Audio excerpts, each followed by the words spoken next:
Next, an update from Puerto Rico. Nearly 4 months after Hurricane Maria ravaged the island in late September, as Jeffrey Brown explores, the return to anything like normal life for most residents has been agonizingly slow.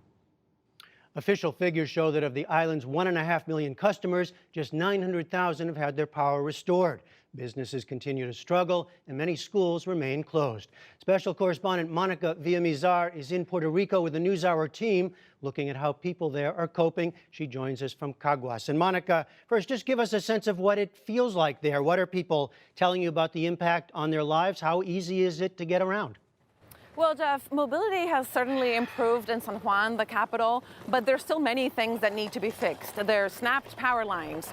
8 out of 10 traffic lights are not working, so you can imagine what that does to traffic. It's pretty chaotic at times. And as soon as you leave the capital, then things are much worse, and there's a lot of devastation still. There's debris near the roads, there's collapsed trees, collapsed buildings that have not been repaired, and a lot of crops that will simply not grow back. So for instance, in supermarkets and restaurants, there's no fruit, there's no plantains, there's a scarcity of goods still here in the island. And, Puerto Ricans are trying to rebuild. They've been very resilient and dignified, but frankly, they are a traumatized population at this point. Many times we're interviewing people and they teared up because, it's a kind of a secondary phase that they're living now, which is when things are starting to sink in. Many of them lost everything they had worked for, and there is no clear horizon or future ahead of them. Yeah. Many say we just simply don't know what to do. One of the key issues there, I know, is security, including growing crime. What are you seeing, and what kind of impact is that having on people? You're absolutely right. The numbers are worrying. They say 32 people have been murdered this year, so in about 10 days, and that's extremely high for Puerto Rico. Our sources are telling us that this is mostly drug-related, that there is some kind of turf war between drug gangs.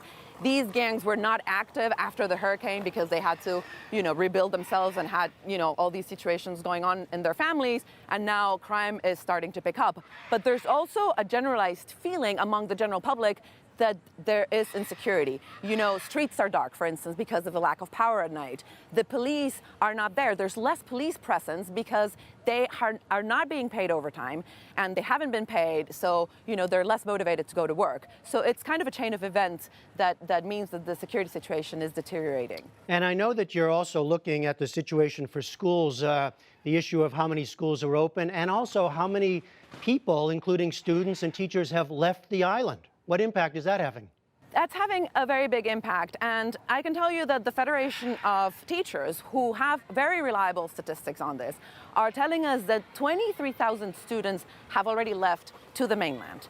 They're saying as well that a number of teachers have left. Now, these teachers are very qualified. They're seeking jobs in Florida, New York, other places. So that means there's effectively a brain drain on the island. These people will not be replaced, and that's going to have an impact.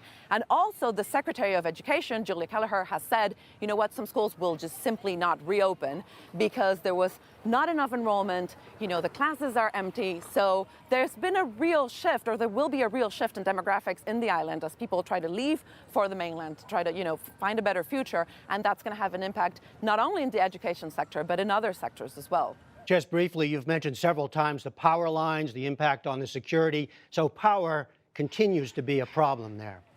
A very big problem indeed, and the director of PREPA, which is the electric authority, said, maybe like 40% of people don't have power now, and maybe they won't get it until May. So that means, Jeff, that they will be living off generators, for those who can afford the generators and the fuel, for 8 months to have their things refrigerated, medicine, refrigerated in freezers. It's just changed their life completely. And more worryingly, perhaps, is that they're now realizing that these are all short-term fixes. The whole power system of Puerto Rico is very old. It was very poorly maintained, so maybe some things will have to be rebuilt from scratch, but that's a big problem because the island is bankrupt and the power authority has no money either. So it's a very dire situation. All right, Monica, I know you and your team will have stories for us in the coming days. For now, Monica Villamizar, thanks very much. Thank you, Jeff.